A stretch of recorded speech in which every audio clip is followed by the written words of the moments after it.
एक बार की बात है, एक बहुत बड़ा और सुंदर जंगल था। उस जंगल में हाथी, घोड़े, बंदर और अनेक प्रकार के पक्षी रहते थे। सभी जानवर आपस में मिलजुल कर बड़े आनंद से जीवन बिताते थे।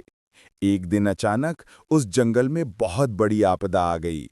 तेज आंधी और तूफान के साथ भारी वर्षा होने लगी।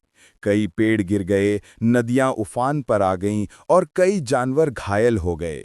जंगल में हाहाकार मच गया। सभी जानवर डर गए और मदद के लिए जोर-जोर से आवाज लगाने लगे। तभी किसी ने कहा, चलो शेर को बुलाओ, वही हमारी रक्षा कर सकता है। सभी ने मिलकर शेर को आवाज दी। जब शेर आया तो उसने तुरंत अपनी बुद्धि और शक्ति से सबको सुरक्षित स्थान पर पहुंचाया। उसने छोटे जानवरों को अपने पंजों में उठाकर ऊंची गुफाओं तक पहुंचाया और बड़े जानवरों को रास्ता दिखाया। धीरे धीरे बारिश थम गई और संकट टल गया।